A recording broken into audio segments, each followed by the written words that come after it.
writing a letter to our Debbie. Did you want to send her a message? I'll send her a bloody message. Tell her that London's shit. And as soon as she admits that and comes back home, the better. Families, eh? You can't live with them, you can't live without them. You can't have sex with them. You can't hack them into small, manageable pieces and put them into bin liners without getting a call from the bobbies. These are the people who, in a single magical instant, created me. These are the people who plucked me from eternity, moulded me into an individual, and flicked me out into the big, wide world. Bloody hell! The television isn't on. This is unbelievable. Even when Gran died, we didn't put the telly off. Mind you, we did spend the entire evening watching BBC Two as a sign of respect. I'd be broken, or she'd have taken her own life by now. Mom, what's happened to the telly? He's in one of his funny moods. He had an argument with the gaffer at the Four Feathers. Big Colin? He's a nasty piece of work. He's got hate on one hand and come on then on the other. So what happened? Well, your dad won the tote. 80 quid. Oh, now he can afford that swastika tattoo he's always wanted. No, he can't, because he couldn't find his ticket. Drunk, I suppose. And Big Colin refused to give him the money. Your dad said he shouldn't need to show the ticket because he's famous for his honesty. But Colin said your dad was like a farmer's foreskin. Smelly, wrinkled and full of bullshit. He's a bit of a poet, old Colin. Well, your dad was livid. So to prove his honesty, he told Linda, Colin's wife, that Colin had been having it off with the barmaid. Well, Linda went mad. She hit your dad with the cider bottle and then started on Colin. By the time your dad came round, they were loading her into an ambulance. What? Colin put his own wife in hospital? Well, sort of. She got one of his testicles stuck in the windpipe. So honesty isn't the best policy, then? Well, I suppose it is, actually. Your dad was lying about Colin and the barmaid. We're going to miss Baywatch at this rate. Don't worry. You'll soon cheer up if Charlie wins tomorrow. What's that about Charlie? I said I think he'll win tomorrow. How do you? Well, that's all I bloody need. My poncy pub singer of a son decides he's going to start telling me about whippet racing. Going out again, Frank?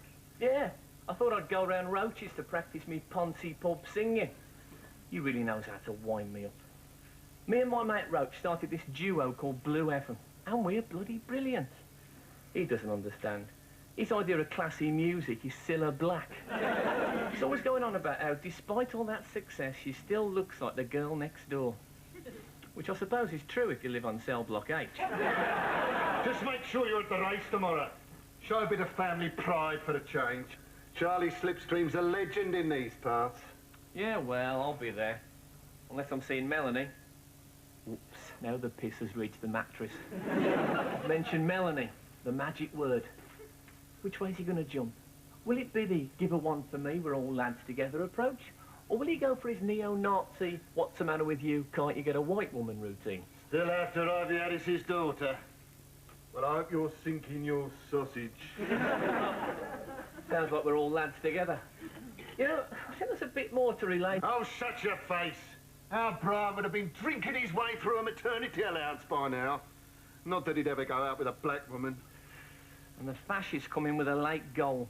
Oh, by the way, our Brian is my equally fascist brother. Him and Dad get on like a cross on fire. Brian's got a sort of a Father Christmas approach to women. He drops in once a year and then leaves as soon as he's emptied his sack. Yeah, he's a real man. He beats people up. He's got a moustache. Oh, and he's in Winson Green prison for armed robbery. Now, Brian's a man you should look up to. Well, you've got to, really. He's been leading a rooftop protest for the last 2 weeks. Brian would be at the race. He'd always put a whippet before a woman. It's a good job they locked him up, then. Suppose you're going to be tickling the ivories all night. Yeah, I suppose so. When I was your age, I was more interested in tickling the ovaries.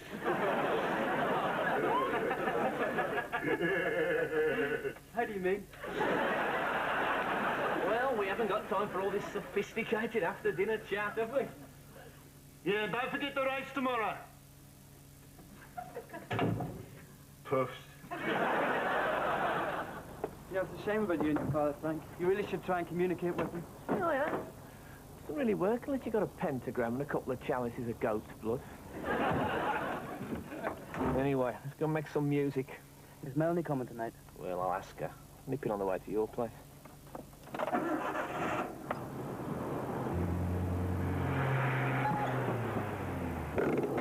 the bloody hell was that? Looks like a whippet. Well, half a whippet anyway.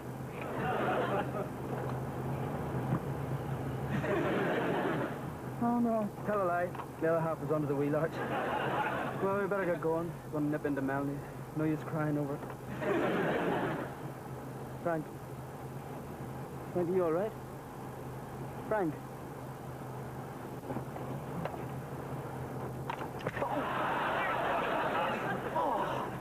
What was that for? I'm sorry, Frank, but you were hysterical. So I was hysterical. You slapped the face. You know, it's with an adjustable spanner.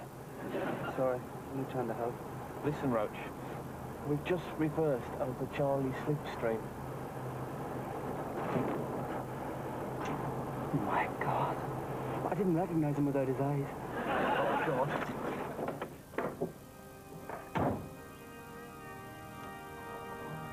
Charlie. You were just like a brother to me. Well, apart from the fact you were quite intelligent. I used to stroke your faithful head while we watched adult videos together. With my left hand, obviously.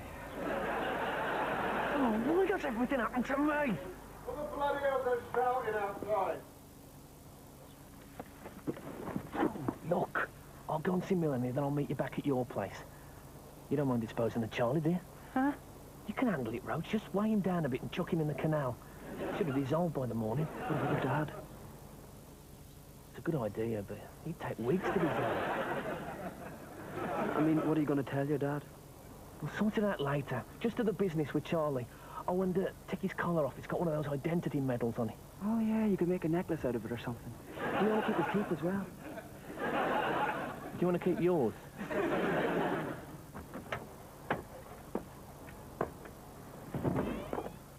Right, I'll get off then. I'll see you back at the flat.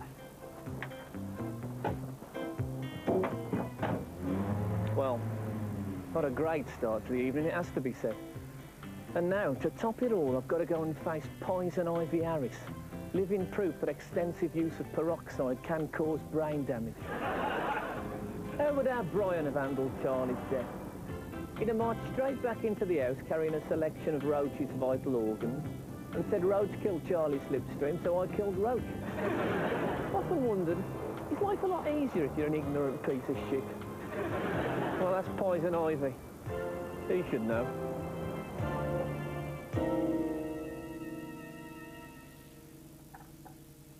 You're not seeing Frank tonight, are you? Might do. Ooh, he makes me cowing sick. 2 cowing O-levels, and he walks around like it's something special.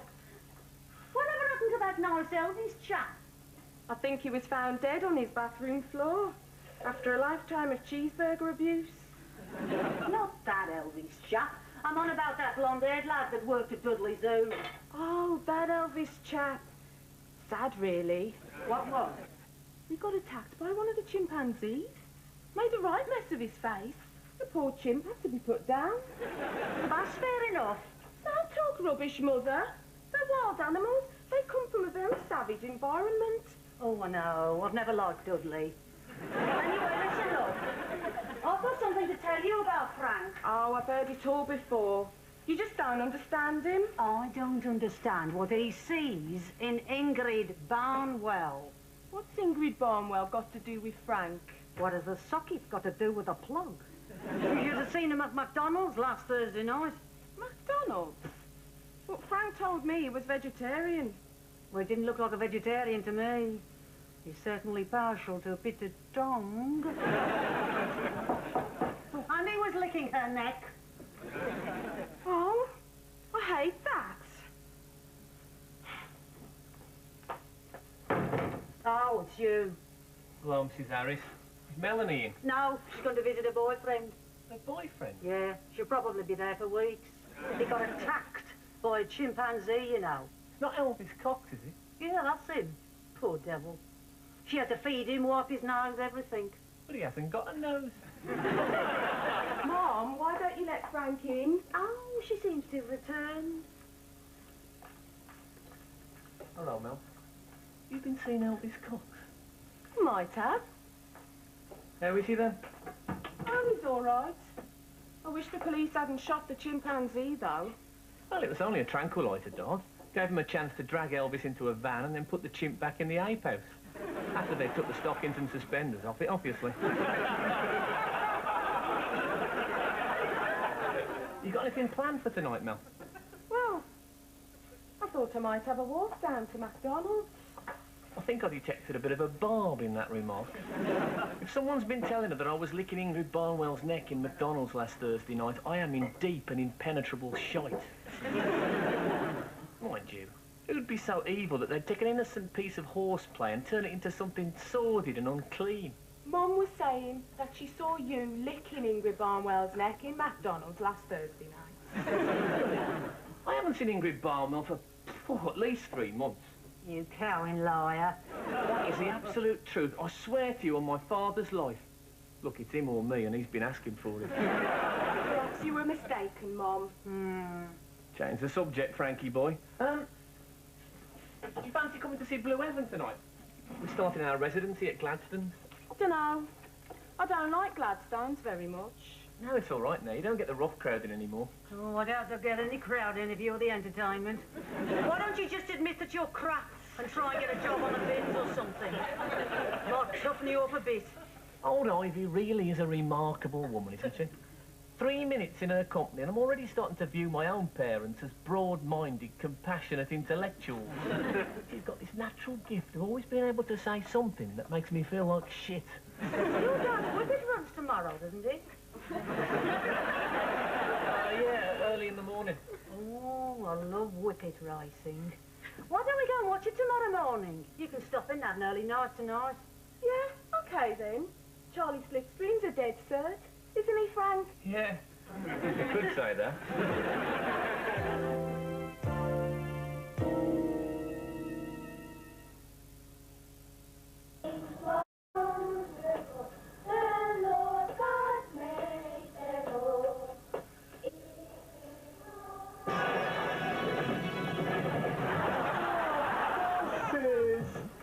Hello, Prem. You look as if you found a quid and lost a fiver. Is it Melanie again? No, I've really done it this time. I've accidentally killed Charlie Slipstream.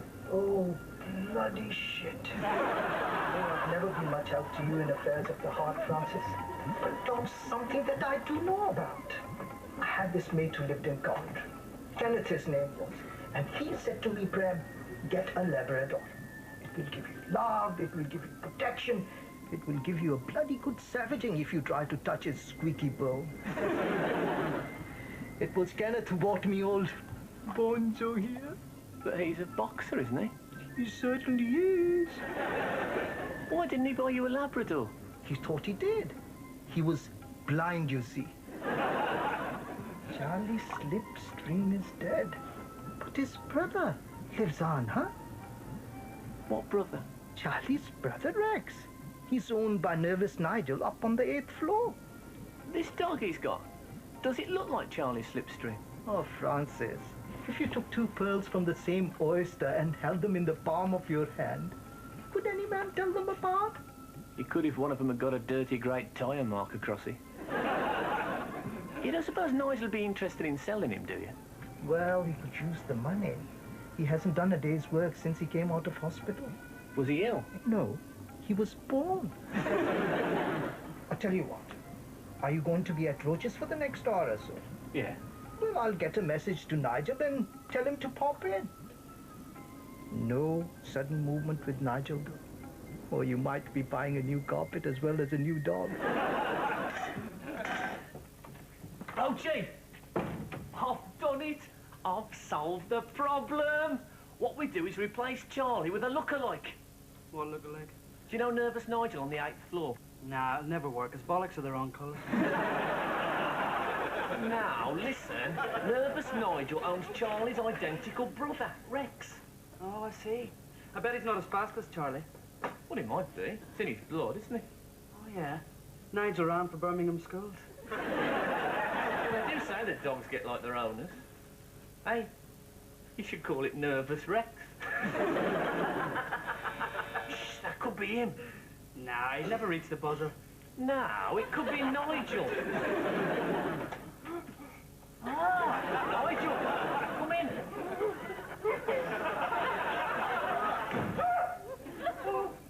Can I get you anything? Cup of coffee? Have you got decaffeinated? No, just ordinary. Oh, sod that. It's not worth the torment. What do you mean, torment? Do you know what it's like to have every sinew in your body knotted up like a curly whirlite? It must be terrible, Nigel. There's no need to be tense. You're amongst friends here. Roachy, tell Nigel a joke. Knock, knock.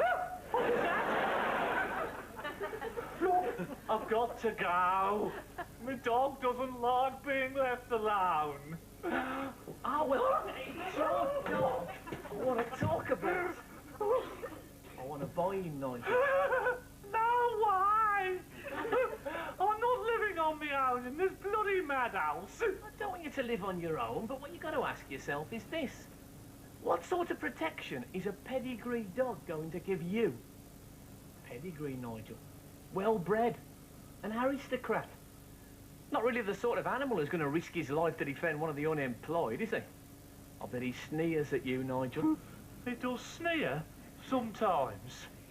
I thought it was those toffees I was giving him.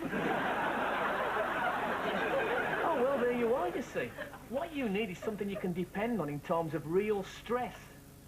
You'd be a lot better off with a crossbreed. A crossbow? Yeah, that's right. Crossbow.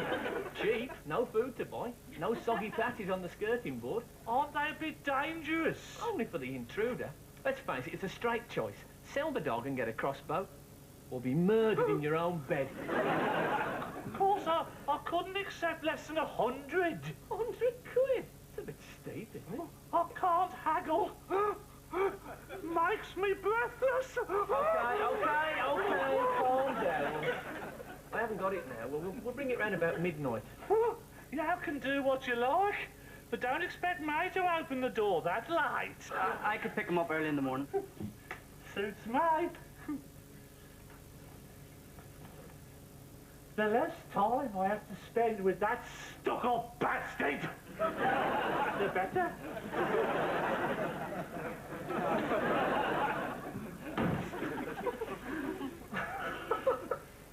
There you go then, Roachy. You take the money from tonight's gig and tomorrow morning pick up Charlie, and bring him down the park in his nice little collar. You can say you found him wandering the streets. Piece of piss. You're a genius, Frank. I think you can achieve anything if you put your mind to it. So how did it go with Melanie? Oh, dear. Song for Melanie, then. Baby, we need to talk to each other. Together, I know we can murder your mother. If you want me to get you an axe, I'll be there. I'll be there. When the police running up the whole sector, I'll be there. I'll be there. I've got holy cracks, I'll be inspector. He is fair, boys are there. When she's gone, we'll get her from under the floorboards and we'll move into the jet. Then we'll shag and we'll shag and we'll shag and we'll shag and we'll shag.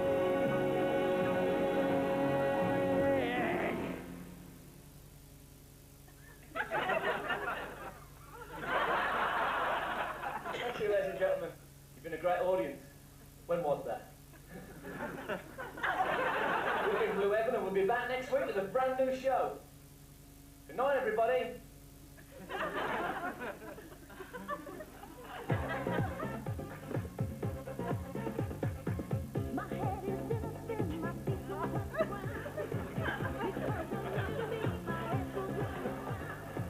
Well, lads, not a big crowd. Big-hearted, but not large in number. Oh, well, Mr. Gate, these things take time. Of course they take time. Rome wasn't built in a day. Rome wasn't built in a day. Well, I can't stand here discussing Italian construction schedules all night. I promised the missus we'd have a little late supper before bed. So I'll see you guys. What about our money? Money? You know, our £100. Check your contract, Frankie. Less than 70% attendance will result in the management's right to withhold all fees payable to the artiste. I don't think you read the small print, did you?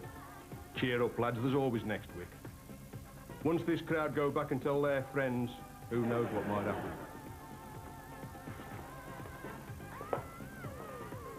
These aren't really the sort of people who have friends, are they?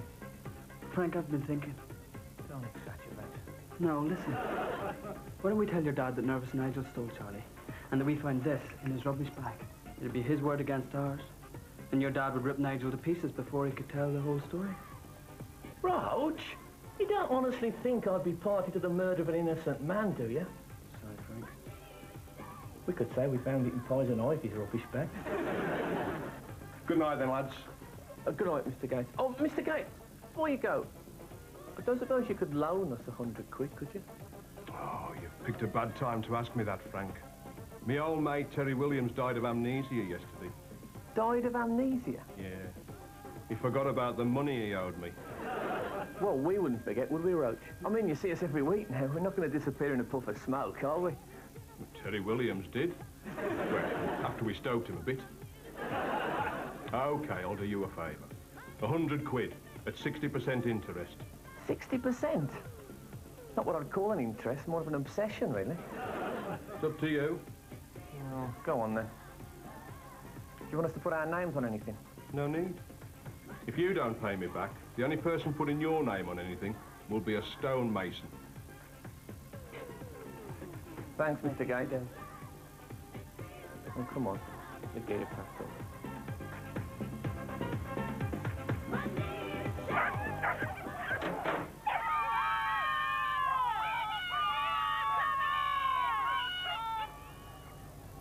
Well, what a cowing mystery. I mean, with the address on the collar and everything, he's bound to turn up eventually. Certainly hope so. Oh, here comes Jim now. And he looked at. Yeah, he's turned up. So, Roach's early morning search paid off, then? I haven't seen Roachy. Joey Billingham found Charlie on his barge this morning. He reckons somebody must have thrown him off the canal bridge last night. Oh, cowing hell. Is he dead, Jim? Oh, he's dead, all right. Oh, poor Charlie. Lying there all night in the freezing cold. I shouldn't think he was all that cold. After all, he did have Frank's coat on. Makes you think it was my coat? Well, it looked like your coat. And guess what was in the pocket? Go on. Ingrid Barnwell's phone number. Told ya. Come to think of it, I lent Elvis Cox that coat. Him and Ingrid have been seeing each other for ages. That's why her number was in the pocket. Charlie wasn't wearing stockings and suspenders, was he? Frank, this phone number was written on the back of my tow ticket. Or perhaps... Look, I don't have to put up with this. I've been up all night looking for that dog, and now you accuse me of throwing him off a canal bridge. I'd rather cut off my left hand than hurt Charlie Slipstream.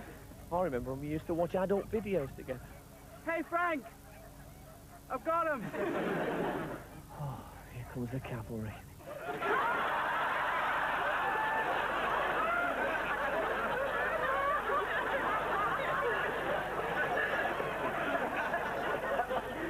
What a morning I've had.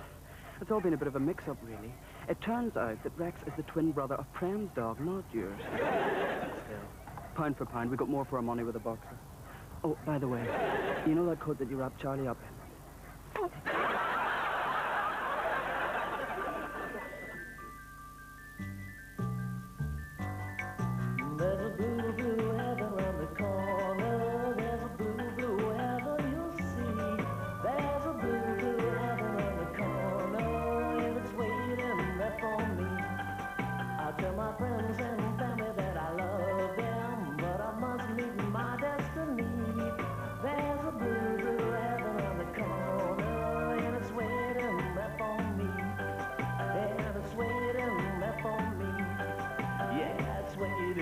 you.